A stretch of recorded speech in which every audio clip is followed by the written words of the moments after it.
नमस्कार, city fast मध्ये आपलं स्वागत आहे.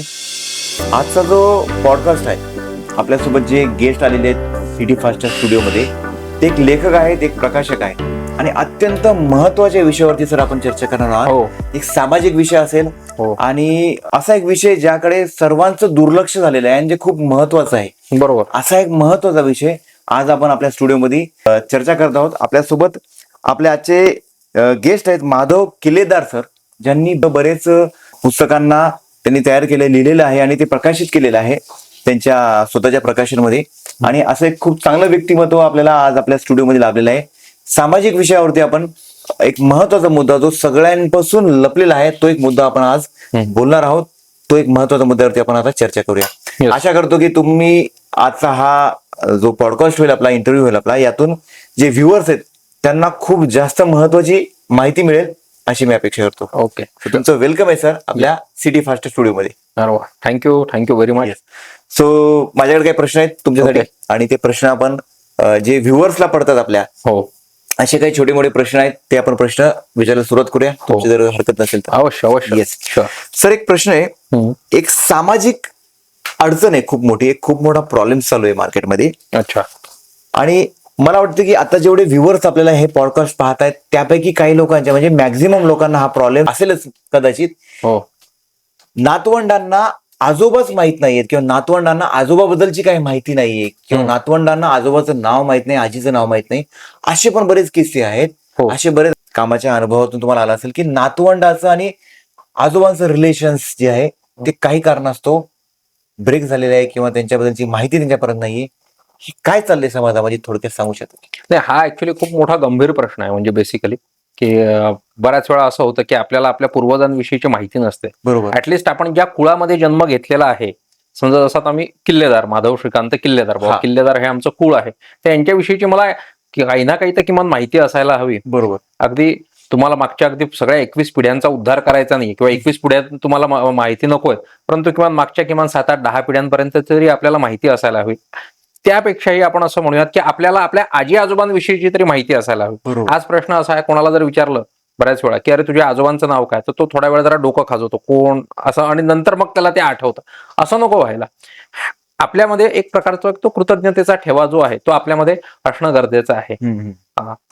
आणि हे फार महत्वाचं आहे, म्हणजे की आपल्याला आपल्या आजी आजोबांविषयीची माहिती, आपल्या पूर्वजांविषयीची माहिती असणं. आणि हा एक सामाजिक प्रश्न आहे आणि गंभीर असा प्रश्न आहे. म्हणजे लिमिटेड झाले, मम्मी पप्पापर्यंत येऊन पोहोचलाय मुलगा, आई आणि वडिलांपर्यंत. जसा म्हणजे ऍक्च्युली काळ बदलतोय किंवा आपण जसं म्हणतो आपल्या देशामध्ये बरंचसं औद्योगिकीकरण आलंय किंवा पाश्चिमात्यांचं आपण थोडंसं अंधानुकरण वगैरे केलेलं आहे, परंतु काही चांगल्या गोष्टी पण असतात की ज्या आपल्याला घ्यायच्या असतात, तर त्या पण आपण घ्यायला हव्यात. बरोबर. आणि महत्वाचं आहे की आपण आपल्या पूर्वजांचं जो आहे ती माहिती आपल्याला असणं गरजेचं आहे.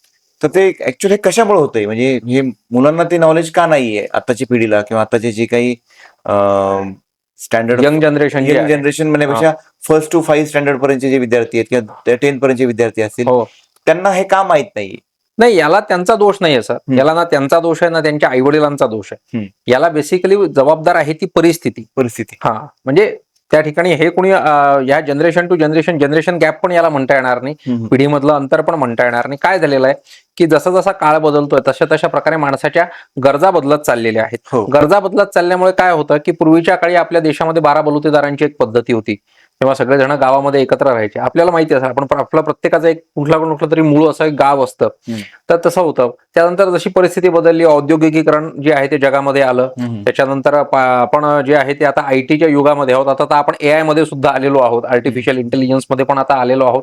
तर ती एक सायकल आहे की ज्या सायकलमध्ये गावातले लोक शहरात आलेत, खेड्यांमधले लोक शहरात आले, तिथून मग तिथले काही लोक हे परदेशात गेले, पुन्हा हे असं सगळं काही हे कालमान चक्र, हे गतिचक्र आहे. आणि त्याच्यामुळे हे सगळं काही आपल्याला घडताना दिसतंय की आई वडील जे आहेत ते सुद्धा आज नोकरी करण्यामध्ये किंवा व्यवसायामध्ये प्रचंड व्यस्त आहेत, आणि मुलं जे आहेत ते त्यांच्या शिक्षणामध्ये, शाळांमध्ये, कॉलेजेसमध्ये त्यांना पुढे त्यांचं जे करिअर करायचं आहे त्याच्यामध्ये ते बेसिकली व्यस्त आहेत. यामुळे ह्या सगळ्या गोष्टी घडताना दिसत आहेत. बरोबर. त्यांच्याकडे तो वेळच नाहीये की ते जाणून घेतील किंवा काय असं पूर्वजांबद्दल किंवा आई आजोबाबद्दल, आजीबद्दल काही माहिती द्यायला त्यांच्याकडे वेळ नाहीये, आणि त्यांच्याकडे विद्यार्थ्यांकडे पण वेळ नाहीये हे ऐकण्यासाठी.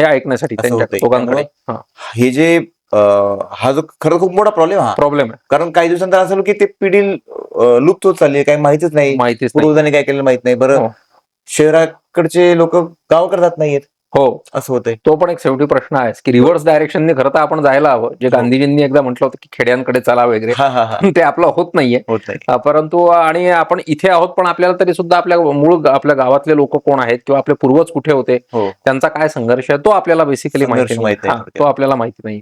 काय करायला पाहिजे बरं तुमच्या अभ्यासामध्ये, कारण तुम्ही आता एक लेखक आहात, तुम्ही एक प्रकाशक आहात, हो तुम्ही ऍक्च्युअल समाजामध्ये वावरतायत, लोकांशी हो. तुम्ही भेटीगाठी करतायत. हो तर ऍक्च्युअल आता हे जे आमचे व्ह्युअर्स आहेत, हो बऱ्यापैकी पॅरेंट्स असतील, हो त्यांच्याकडे पण हा प्रश्न असणार हा, हो हो की प्रत्येकाला वाटत असेल की माझ्या वडिलांबद्दल, माझ्या आजोबांबद्दल माझ्या येणाऱ्या पिढीला कळावं, हो हे यांच्याकडे पण प्रश्न असेल. हो आहेत. यांच्यासाठी काही सोल्युशन आहे का तुमच्याकडे, चांगलं सोल्युशन? हो आहे ना, आमच्याकडे याच्यासाठीचा एक रामबाण उपाय आहे. अच्छा. हा, तो रामबाण उपाय असा आहे की आपण आपल्या पूर्वजांविषयीची जी माहिती आहे, ती माहिती एकतर संकलित करून घेणं गरजेचं आहे. संकलित करून हा, संकलित करून घेणं गरजेचं आहे. जसं आजकालच्या काळात आपण म्हणतो की आपण अनेक मोठमोठ्या लोकांचे जीवनचरित्र वाचतो, हा. तर तशा प्रकारे आपले पूर्वज हे सुद्धा आपल्यासाठी सुपर हिरोज आहेत. बरोबर, अगदी बरोबर. हा, आपल्यासाठी ते आयडलच आहेत. माझ्यासाठी माझे वडील आयडल आहेत, तुमच्यासाठी तुमचे वडील आयडल आहेत. बरोबर. तसंच आपल्या वडिलांसाठी आपले आजोबा आयडल आहेत, ते आजी आजोबा जे आहेत ते त्यांच्यासाठी आदर्श आहेत, त्यांच्यासाठी त्यांचे. मग त्याकरिताच आपले जे पूर्वज आहेत तेच बेसिकली आपले, तसं पाहायला गेलं तर आपल्या जे आहेत ते आदर्श आहेत. आणि त्यांचा आदर्श जो आहे किंवा त्यांचं जे जीवन आहे, ते जे जीवनचरित्र आहे, ते आपण शब्दबद्ध करून घेणं गरजेचं आहे, की जेणेकरून पुढच्या पिढ्यांना तो वारसा मिळू शकेल, की माझे पणजोबा कोण होते, माझे आजोबा कोण होते, माझे खापर पणजोबा कोण होते, त्यांचे वडील कोण होते, या सगळ्यांची जी माहिती आहे ती जर समजा आपल्याकडे ऑर्गनाइज पद्धतीने असेल, त्याचं जर समजा एक व्यवस्थित डॉक्युमेंटेशन असेल, तर आणि तरच पुढच्या पिढ्यांपर्यंत हा एक खूप मोठा अमूल्य असा ठेवा जो आहे तो जाऊ शकतो. अच्छा. हा. आणि हे जे तुम्ही म्हणताय की संकलन केलं पाहिजे, हो, याची काय प्रोसेस आहे का? म्हणजे आता आपले जे व्ह्युअर्स असेल त्यांना जर ही गोष्ट नाही, पटली बऱ्याच असेल, वेळा काय होतं काय सर, करावं लागतं, कशी प्रोसेस न करावं लागतं? नाही, बऱ्याच वेळा काय होतं की लोकांना स्वतःला लिहिता येत नाही. बरोबर. हा, बरं, लिहिणार असतील तर लिहिताना ते असं लिहितात जसं काय आपण दैनंदिनी किंवा डायरी लिहितो तशा प्रकारे. हा. तो एक प्रकारचा कुलवृत्तांत झाला, ते योग्य आहे. परंतु ती गोष्ट ही शब्दबद्ध करणं फार गरजेचं आहे. गरजेचं आहे. हा, मूळ कंटेंटला धक्का न लागता ती गोष्ट जी आहे ती शब्दबद्ध करणं गरजेचं आहे. त्याच्याकरता आम्ही तुम्हाला तशा प्रकारच्या सेवा ज्या आहेत त्या आम्ही तुम्हाला पुरवत असतो, की तुम्ही फक्त तुमच्या पूर्वजांविषयी आम्हाला सांगा. तुम्हाला तुमच्या आजी आजोबांचं जीवनचरित्र लिहून घ्यायचं आहे, आई वडिलांचं जीवनचरित्र लिहून घ्यायचं आहे, त्यांच्या जीवनामध्ये घडलेल्या घटना तुम्हाला जाणवून घ्यायच्या आहेत. तुम्ही ती माहिती आमच्यापर्यंत पोहोचवा, आम्हाला ती माहिती द्या, ती उत्तम रीतीने शब्दबद्ध करून आम्ही ती तुम्हाला देऊ, की जी अतिशय वाचनीय असेल आणि पुढच्या पिढ्यांपर्यंत सुद्धा तो एक खूप मोठ्या प्रकारचा तो ठेवा असेल, की जेणेकरून ते सुद्धा त्या बाबतीमध्ये कृतज्ञ राहतील. बरोबर. म्हणजे एक प्रकारे त्यांचं एक थोडक्यात पुस्तकच आपण ते त्यांचं बरोबर. तुमच्या पद्धतीने ते छापलं पाहिजे. हो. सो यामध्ये यांना काय करावं लागेल? म्हणजे आता थोडक्यात हे जे व्ह्युअर्स आहेत किंवा पॅरेंट्स असतील, यांचं शेड्यूल पूर्ण बिझी आहे. हो, यामध्ये त्यांनी कुठले इनपुट्स दिले पाहिजेत, जेणेकरून पुढच्या गोष्टी होऊ शकतात प्रॉपरली? जे काही तुमचं आत्मचरित्र लिहिण्यासाठी काय काय गोष्टी द्याव्या लागतात किंवा कशा प्रकारे त्यांना ते इनपुट्स तुमच्यापर्यंत पोहोचावे लागतात? बेसिकली कसं आहे की त्यांनी आम्हाला संपर्क करणं गरजेचं आहे. आम्हाला संपर्क केल्यानंतर त्यांनी आम्हाला त्यांना ज्यांच्याविषयी जीवनचरित्र लिहून घ्यायचं आहे, एकतर ते स्वतः असतील, म्हणजे तर ते आणि ते जर समजा बोलू शकत असतील, चालू शकत असतील, उत्तम रीतीने सांगू शकत असेल, तर आम्ही त्यांना तशा प्रकारे प्रश्न विचारूयात, त्यांचा संपूर्ण इतिहास जो आहे तो जाणून घेऊयात. जर ज्या व्यक्तीविषयी लिहायचं आहे ती व्यक्ती जर हयात नसेल, तर तुम्ही आम्हाला त्या व्यक्तीविषयी तुम्हाला जे जे काही आठवत आहे त्याच्या आधीचं जे काही, जर त्या व्यक्तींचे कोणी जे असतील, वडील आजोबा पणजोबा, त्यांच्याविषयी काही माहिती असेल तर ती तुम्ही जर आम्हाला समजा सांगितली, तर ती माहिती आम्ही संकलित करू, त्या माहितीवरती आम्ही एक उत्तम रीतीने प्रोसेस करू आणि तुम्हाला अतिशय छान, सुटसुटीत, उत्तम शब्दांमधलं एक अतिशय छान असं काय म्हणतात त्याला, जीवनचरित्र आम्ही तुम्हाला देऊया. अच्छा. आत्मचरित्र किंवा जीवनचरित्र तुम्हाला जे हवं आहे. म्हणजे काही माहिती त्यांच्याकडून तुम्हाला घेणं गरजेचं आहे. हो, काही फोटोग्राफ्स पण लागतात. फोटोग्राफ्स पण लागतात. त्याच्यानंतर त्या जीवनचरित्राशी संबंधित काही रेखाचित्र काढायचे असतील तर रेखाचित्र सुद्धा आम्ही त्याच्यामध्ये देऊ शकतो. ओके. आणि अशा प्रकारे आम्ही तुम्हाला ती पूर्ण माहिती जी आहे त्याचं एक उत्तम रीतीने पुस्तक आम्ही तुम्हाला करून देऊ शकतो, की जे वाचनीय असावं, त्याच्यामध्ये पूर्ण माहिती असावी आणि जेणेकरून पुढच्या पिढ्यांना ते माहिती राहावी, की आपले आजोबा पणजोबा, खापर पणजोबा कोण होते, काय होते. बरोबर, बरोबर. तुम्ही आतापर्यंत काही पुस्तकं म्हणजे आत्मचरित्र तुम्ही लिहिलेच असतील नक्कीच. हो हो. त्यापैकी कुठले काही उदाहरण तुम्ही देऊ शकता? एखादी आत्मचरित्र तुम्ही लिहिलेलं आहे आणि त्यामध्ये काही वेगळ्या गमती जमती काय असतील, काही तुम्ही सांगू शकताय? बऱ्याच गोष्टी आहेत. आता मुळात पाहायला गेलं तर आम्ही जवळजवळ 200 जीवनचरित्र लिहितो. 200 हो, जे 60 वर्षांपेक्षा वरील आहेत, अबाउट 60, त्यांचे आम्ही जीवनचरित्र लिहितो आहोत. आणि आमच्या या थीमचं बेसिकली नाव आहे आयुष्य तुमचे लेखन आमचे. अच्छा, आयुष्य तुमचे लेखन आमचे. लेखन आमचे, म्हणजे आयुष्य तुमचं आहे आणि लेखन मात्र आम्ही तुम्हाला करून देणार. ओके.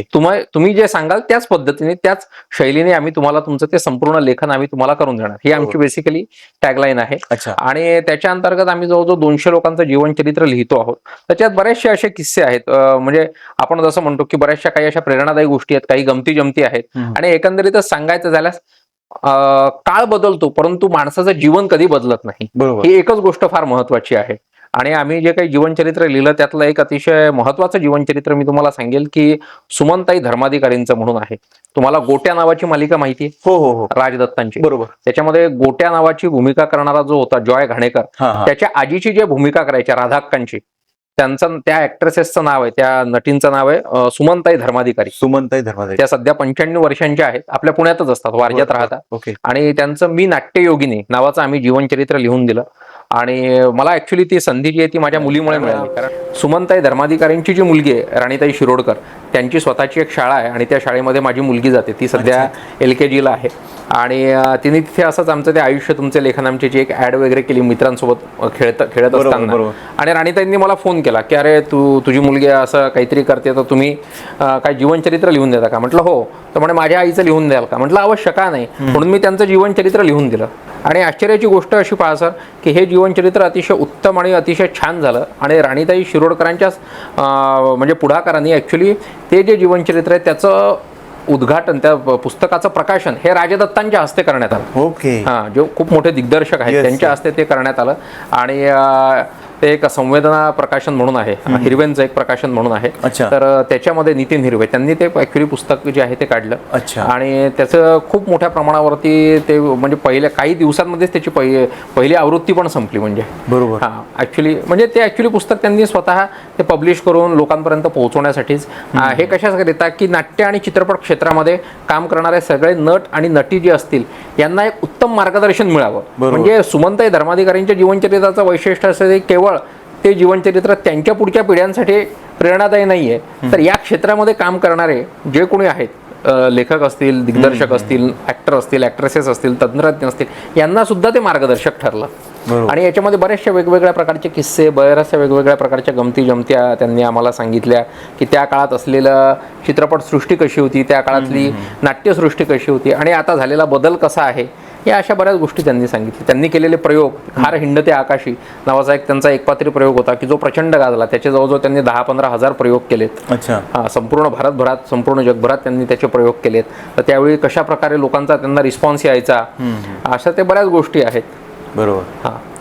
सो थोडक्यात हे अशा प्रकारे तुमचं सगळं कामकाज चालतं. हो. सो आता जे आपले व्ह्युअर्स आहेत किंवा जे कोणी ज्यांना आता नक्कीच इच्छा होईल की त्यांच्या सुद्धा पूर्वजांचं काहीतरी लिहावं, पुस्तक लिहावं, त्यांचं एक चरित्र लिहावं, सो त्यांनी तुम्हाला कसं कॉन्टॅक्ट करावं आणि काय काय प्रोसेसमधून त्यांना जावं लागेल आणि काय यासाठी काही मानधन आहे का? कारण कुठली गोष्ट ही करण्यासाठी काहीतरी चार्जेस लागतात, काही तुम्हाला त्याचं मानधन काही लागतं का किंवा काय पद्धत थोडक्यात ती सांगू शकता का? याच्यामध्ये कसं आहे सर की आम्ही जवळजवळ 2 महिन्यामध्ये साधारणतः 60 दिवसांमध्ये आम्ही तुम्हाला संपूर्ण जीवनचरित्र जे आहे ते आम्ही तुम्हाला लिहून देतो. 60 दिवसाच्या आत होऊन जातं. त्याच्यामध्ये पहिले 20 ते 25 दिवस आम्ही फक्त जीवनचरित्र ऐकतो. म्हणजे नेमकं तुमच्या जीवनामध्ये काय घडलंय, ज्या व्यक्तीविषयी तुम्हाला लिहायचं किंवा वैयक्तिक तुम्हाला जर लिहायचं असेल, जर तुम्ही ज्येष्ठ नागरिक असाल, 60 वर्षांच्या वरील असाल, कारण आमचा क्रायटेरिया आम्ही असा ठेवलाय 60 वर्षांच्या वरील, कारण बरोबर आहे ना 60 वर्षांचा स्पॅम असतोच सहसा. 60 नंतर जसं आपण म्हणतो की बाबा रिटायरमेंट घेतात लोक आफ्टर 58-60 नंतर जसं रिटायरमेंट घेतात, तर तो एक वार्धक्याकडे माणूस झुकायला लागलेला असतो. तर त्याच्यामध्ये आम्ही तुम्हाला स्वतःला लिहायचं असेल किंवा तुम्हाला कोणाकडून कोणाविषयी लिहायचं असेल तर आम्ही त्यांचं जे सगळं जीवनचरित्र आहे ते पहिले 20 ते 25 दिवस फक्त ऐकतो, दररोज 3 तास. म्हणजे साधारणतः ते एक 60 तासाचं हिअरिंग होतं. आणि त्यानंतर आम्ही पुढच्या 20 दिवस त्याच्यावरती प्रोसिजर करतो. म्हणजे जो काही डेटा तुम्ही आम्हाला दिलेला आहे तो असा पूर्णतः क्लटर्ड असतो, पूर्णतः. म्हणजे बऱ्याच गोष्टी कधी कधी नंतर आठवल्या जातात, परंतु ते सिक्वेन्स वाईज ते पूर्ण लावायचं, ते उत्तम रीतीने जीवनचरित्र लिहायचं, स्वतः ते त्याच्यामध्ये मूळ कंटेंटला धक्का न लागता ते उत्तम रीतीने खुलवायचं आणि त्यानंतर ते जीवनचरित्र आम्ही तुम्हाला वाचून दाखवतो की जे हस्तलिखित असतं. त्याच्यात काही बदल असतील तर ते बदल आम्ही करतो आणि त्यानंतर आम्ही त्याचं सगळं काही पुस्तक प्रकाशन, म्हणजे आपण ज्याला काय म्हणू शकतो की पुस्तकाची निर्मिती आणि त्यानंतर पुस्तकाचं एक आपण असं म्हणू शकतो की पुस्तक प्रकाशन, इथपर्यंतचा सगळा तो आमचा प्रवास जो आहे तो 60 दिवसांमध्ये आमचा पूर्ण होतो. आणि आम्ही तुम्हाला 2 कॉपीज ज्या आहेत ते आम्ही तुम्हाला 2 कॉपीज हार्ड कॉपीज जे आहेत ते आम्ही तुम्हाला देतो आणि त्यासोबतच आम्ही तुम्हाला 2 कॉपीज मेलवरती पण तुमच्या याला पाठवतो, सॉफ्ट कॉपी. आणि याचं मानधन जे आहे ते आम्ही 50,000 रुपये घेतो. 50,000 ह्याचं मानधन आहे आणि हे अतिशय वर्थ आहे, म्हणजे कारण मेहनत पण याच्या पाठीमागे प्रचंड आहे. म्हणजे ते एखाद्या व्यक्तीचं व्यक्तिचरित्र लिहिणं, ते प्रॉपरली कंपोज करणं आणि ते पब्लिश, त्या भूमिकेमध्ये जाणं, त्या भूमिकेमध्ये म्हणजे त्या भूमिकेत जाणं. आणि आपली स्वतःचं जे पूर्वज आहेत ते पूर्वज पुढच्या कितीतरी पिढींना माहीत व्हावे यासाठी 60,000 रुपये खर्च करणं काही मोठी गोष्ट नाही. खर्च करणं. या व्यतिरिक्त पण समजा तुम्हाला 100 कॉपीज हव्या असतील आणि एक पुस्तक प्रकाशन सोहळा असेल तर आम्ही 80,000 ते करून देतो. अच्छा, म्हणजे फक्त 80,000 तुम्ही आम्हाला द्यायचे, त्याच्यात पूर्ण लिखाण जे तुम्हाला 100 कॉपीज आणि तुम्हाला एक पुस्तक प्रकाशन सोहळा की ज्याच्यामध्ये तुम्ही तुमच्या आप्तांना, स्वकीयांना बोलवू शकता. आणि त्या ज्या कॉपीज आहेत त्या सहसा बाहेर आम्ही कुठेही मार्केटला तुम्हाला मिळणार नाही. त्या कॉपीज फक्त आणि फक्त तुम्हाला दिल्या जातील आणि त्यानंतर मग त्या तुम्ही फ्रीमध्ये डिस्ट्रीब्यूट करा किंवा तुम्ही त्या विकू पण शकू. बरोबर. Property is yours. याच्यातली एक महत्त्वाची गोष्ट मला तुम्हाला अशी सांगायची आहे की हे सगळं काही करत असताना आम्ही कॉन्फिडेन्शियलिटी खूप पाळतो. म्हणजे कसं आहे की उदाहरणार्थ समजा आता तुम्हाला तुमच्या आजोबांचं जीवनचरित्र लिहून घ्यायचं आहे, एक उदाहरण घेऊयात आपण. बरोबर. आणि तुम्ही लिहून घेताय, मग तुम्ही घरामध्ये ऑब्व्हियसली चर्चा होतेच ना की आजोबांचं मी जीवनचरित्र लिहून घेतो, आजी आजोबांचं. मग काय होतं की तुमचा एखादा चुलत भाऊ असतो, एक उदाहरण देतो बरं, हे प्रत्यक्षात असं घडेलच असं नाही, पण असा अनेक वेळा अनुभव येतात. आणि मग ते काय करतात की कुठून तरी आमचा नंबर घेतात आणि आम्हाला संपर्क करतात आणि मग विचारतात की ते जीवनचरित्र लिहिणं चालू आहे, तर त्याच्यामध्ये माझ्याविषयी किंवा माझ्या आईवडिलांविषयी काय लिहिलेलं आहे जरा सांगाल का. आम्ही त्यांना एक सांगतो की ज्यांनी आम्हाला हे काम दिलेलं आहे ते आमचे क्लायंट आहेत आणि ॲज पर अवर SOP आम्ही ही माहिती तुम्हाला देऊ शकत नाही. ही आम्ही अतिशय काय म्हणतात त्याला सुरक्षित ठेवलेली हा डेटा आहे.